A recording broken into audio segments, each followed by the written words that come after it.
Fala pessoal, estamos aqui mais uma vez no meu canal e hoje a gente vai para a playlist de climatologia. Vamos dedicar esse vídeo à circulação geral da atmosfera. Curte, compartilhe e dá uma força aqui pro canal, beleza? Bom, gente, esse conteúdo é um conteúdo complexo, tem uma série de variáveis interessantes, mas é muito importante que vocês dominem esse princípio da natureza. Por que ocorrem os ventos? Por que há deslocamento das massas de ar? Será que existe um padrão que a gente pode acabar se baseando para interpretar alguns eventos climáticos? Uma das coisas mais importantes para a climatologia é dominar a circulação geral. Alguns princípios básicos que guiam o deslocamento das nossas massas de ar. E para isso, vocês vão precisar de aulas como, por exemplo, nossa aula lá de fatores e elementos climáticos. Também dê uma olhada na nossa aula de movimentos da Terra, porque algumas das informações que eu vou utilizar já estão disponíveis lá, beleza? Dentro dessas coisas, vamos imaginar então o nosso planeta. O que pode causar o deslocamento de uma massa de ar? A primeira coisa que vocês têm que saber é que o que causa o movimento dos ventos, das massas de ar, é a diferença de pressão. Há uma tendência do ar fluir da alta para a baixa pressão. O ar sempre se desloca onde eu tenho a maior pressão atmosférica em direção à menor pressão atmosférica. E isso já é um fator que vai nos guiar muito nesse sistema geral da nossa atmosfera. Nós vamos perceber que o comportamento geral da atmosfera são grandes zonas ciclônicas, zonas de baixa pressão, recebendo fluxos de ar das zonas anticiclônicas, alta pressão. Beleza? Mas o que guia essa diferença de pressão no globo? E isso é muito importante. Vocês vão perceber que o grande guia dessas diferenças de pressão é a forma com que a radiação solar interage com a atmosfera. A energia solar é que vai promover essas diferenças. E vamos usar um termo aqui, ela praticamente liga o nosso sistema atmosférico. Se nós olharmos para a região equatorial é uma região que recebe pouca ou muita radiação solar? Muita radiação solar. Portanto, essa energia solar mais abundante próxima ao Equador faz com que os gases da atmosfera apresentem, as partículas dos gases que compõem a atmosfera, apresentem um alto grau de agitação de partículas, diminuindo a sua densidade. O que significa isso?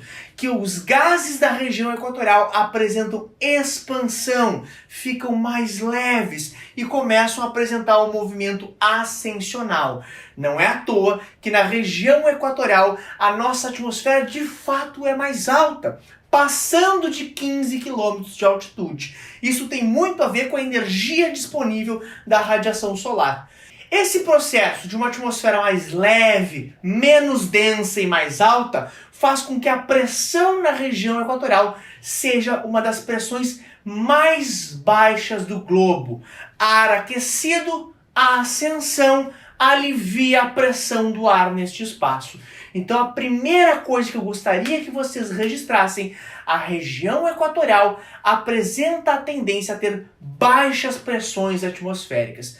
Inclusive, se eu observar uma imagem de satélite, vocês vão perceber que em alguns momentos do ano se forma um verdadeiro cordão de nuvens próximo ao Equador. Esse cordão de nuvens, essa linha isobárica, que é basicamente linha de mesma pressão, marca um fenômeno atmosférico que é muito importante, a chamada zecite. Anota isso. Zecite nada mais é do que a zona de convergência intertropical. Nada mais é, gente, do que uma linha com as menores pressões do globo, onde grandes massas de ar, um comportamento padrão dos ventos, se direciona para essa baixa pressão. Essa linha isobárica zecite é muito importante e se comporta, aparece, se revela geralmente próxima ao Equador. Um pouco mais para o norte, quando é verão para o hemisfério norte, um pouco mais para o sul, quando é verão para o hemisfério sul. Imagina então esse processo circundando áreas próximas ao Equador, totalmente ligada à intensa radiação solar. A Z-City tem um impacto cotidiano muito importante, gente, porque como ela está recebendo fluxos de ar e coloca esse ar em ascensão, dá uma olhadinha na nossa aula de tipos de chuva. Nessa região de baixa pressão próxima do Equador, nós temos a tendência à formação de chuvas convectivas. Os climas cortados pela Z-City são geralmente climas úmidos, com alta nebulosidade, alta instabilidade atmosférica e grande precipitação. Beleza? Saindo da região equatorial, eu começo a perceber o seguinte movimento. Os ventos tendem a ir para baixa pressão equatorial, sobem na nossa atmosfera, encontram uma limitação na ascensão. Deem uma olhadinha na nossa aula de camadas da atmosfera. Tá saindo para vocês ainda na próxima semana, beleza? Mas conforme esse ar vai subindo, ele não consegue subir eternamente. Ele vai encontrar uma descontinuidade entre a baixa atmosfera e a próxima camada da atmosfera. É da troposfera em relação à estratosfera.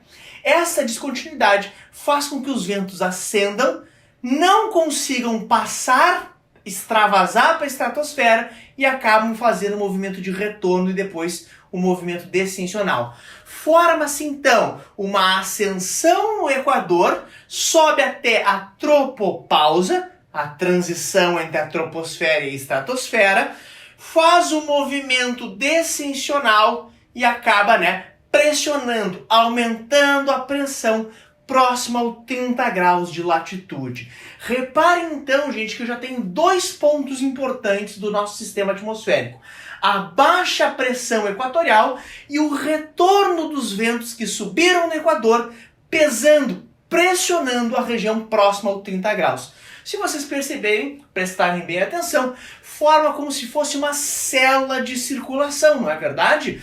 Vem em direção ao Equador, apresenta um comportamento ascensional, não consegue, obviamente, passar para a estratosfera, mais uma vez faço propaganda da nossa aula de camadas da atmosfera, vai então voltar em direção ao paralelo 30.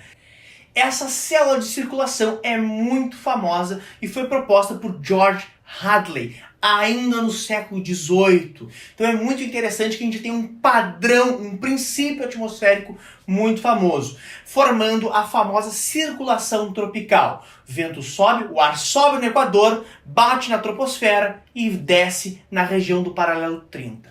Se vocês já viram nossas outras aulas sobre a atmosfera, vocês sabem que zonas de alta pressão, o ar está no movimento descensional, ele pressiona o solo. E isso faz com que eu tenha muita dificuldade de ter eventos de precipitação, ou seja, de chuva.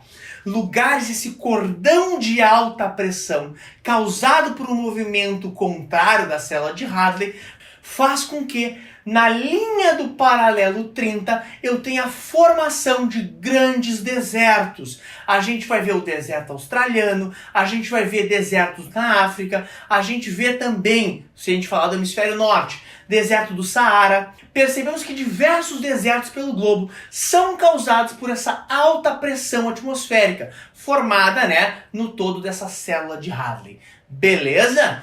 Dentro desse processo, gente, vocês podem acabar encontrando na literatura aí nomes de ventos que são muito importantes. Esses ventos que vão em direção ao Equador, que seguem na baixa atmosfera em direção a Z-City, são chamados de ventos alísios. Ventos alísios saem da região do 30 graus, que é de alta pressão, e expulsam ventos em direção ao Equador. Os ventos alísios são muito importantes, pois eles influenciam a dinâmica climática de boa parte da região tropical. Beleza? Os ventos alísios então chegam na região equatorial e apresentam ascensão. Esses ventos de retorno em alta atmosfera são chamados de contralísios. Os contralísios então retornam em direção ao paralelo 30, pesando na atmosfera e mantendo a célula de Hadley ligada. Lembrando que a energia básica para isso é a energia solar. Fechou? Se nós olharmos para o paralelo 30 então, que tem alta pressão atmosférica, ele expulsa os alísios em direção ao Equador, mas ele também expulsa ventos em direção à zona polar, saindo do paralelo 30, tanto sul quanto norte, em direção aos polos. Esses ventos vão em direção aos polos, gente, são ventos um pouco mais aquecidos, porque vêm da região tropical e levam, essa energia em direção à zona polar. O problema é que esse vento mais aquecido que está vindo, está sendo expulso da alta pressão da região do paralelo 30, vai encontrar no seu trajeto uma massa gelada, uma massa fria, densa, extremamente densa, que é a massa polar. Isso é muito importante. Conforme o vento sai da região de alta pressão do trópico, vai em direção à região do círculo polar, mais ou menos no paralelo 60, a gente vai encontrar uma zona de contato entre o ar frio vindo dos polos e o ar quente expulso do paralelo 30. Ar quente, ar frio não se misturam de uma forma direta. Há uma diferença de densidade que pode promover uma intensa instabilidade atmosférica. O ar quente, como é mais leve, vai bater nessa parede de ar frio e vai ascender. É nessa ascensão que eu formo um novo centro de baixa pressão. Então, Equador é baixa pressão, paralelo 30, alta pressão, e lá no paralelo 60, nas imediações, nas proximidades da região polar, eu tenho novamente um cinturão de baixa pressão atmosférica. Por quê, gente? Aqui vocês têm que saber. Quando nós falamos da baixa pressão equatorial, eu falo de um processo de convecção, aquecido pela energia solar. Quando eu falo de baixa pressão no paralelo 60, eu falo de dinâmica frontal, contato entre massas de ar que promove essa instabilidade. Beleza? Isso é muito importante. Portanto, na região do paralelo 60, vocês vão ver então mais um cinturão de baixa pressão, que vai atrair massas de ar para ele. Essa baixa pressão formado por contato de massas, Ar quente sobe, ar frio avança por baixo, e esse processo aqui já permite uma instabilidade atmosférica. Fechou? Se eu avanço para latitudes ainda maiores, como é a questão do polo, o polo não tem jeito, gente? A atmosfera é tão fria, que a densidade do ar é muito grande, promovendo no polo a mais alta pressão atmosférica que nós conhecemos. Como eu falei no início da aula, no Equador a nossa atmosfera supera em alguns pontos 15 km de altitude. Quando eu vou falar nos polos, essa altitude já é bem menor. O ar é tão compactado, tão denso pelo frio, que nós temos ali uma atmosfera que fica entre 5 a 8 km de altitude. Essa região do polo, o 90 graus, é uma região repulsora, uma região anticiclônica. Empurra os ventos do polo para outras latitudes mais baixas. É esse processo, com o ar sendo expulso dos polos e também sendo expulsos da alta pressão do paralelo 30, que se encontrando no paralelo 60 em média, gera a baixa pressão atmosférica dali. Deu para entender, gente? Aqui, gente, nós temos dois eventos atmosféricos muito interessantes a gente associar com esse processo. Se vocês repararem, paralelo 0, ou seja, Equador, baixa pressão. Paralelo 30, zona típica de alta pressão. Vou para o paralelo 60, baixa pressão de novo, e a região polar com alta pressão. Aqui vocês têm o sistema atmosférico geral montado para vocês, beleza? Quando eu olho para a região tropical, eu tenho os clássicos ciclones tropicais, furacões, tempestades muito intensas, associados a essas células de convecção. Isso é bem importante. E quando eu falo da região temperada, dessa região entre o paralelo 60 e o paralelo 30, eu encontro os famosos ciclones extratropicais, que são formados por contato de massa. Dá uma olhadinha na nossa aula de ciclones e tempestades, que tá bem legal e fala bastante dessa questão, beleza? Por último, pessoal, acrescentar aqui uma informação que complexifica muito essas questões, tá? Além desse sistema que é a célula de Hadley, nós percebemos que tem um outro sistema circular que acontece entre o paralelo 30 e também o paralelo 60. Essa circulação também tem nome, e é a circulação de Ferrel, perfeito? Essa circulação ela é baseada na saída do paralelo 30 em direção à baixa pressão do paralelo 60, formando uma célula no sentido contrário da de Hadley. Isso é bem importante. Posso acrescentar que também na região polar, a alta polar em direção aos 60 graus forma a célula polar. Então nós temos 3 células de circulação muito importantes: célula de Hadley, célula de Ferrel e também a célula polar. Beleza? Acrescentem a tudo isso o movimento de rotação da Terra, fazendo com que esses fluxos de ar padronizados que a gente estudou agora apresentem comportamentos de desvio devido ao efeito Coriolis. Quando eu olho para o sistema complexo, associando células de circulação com Coriolis, eu chego num sistema onde os ventos vão para as baixas pressões, fazendo curvas, fazendo desvios aparentes. Aí nós chegamos de fato ao comportamento padrão da nossa atmosfera.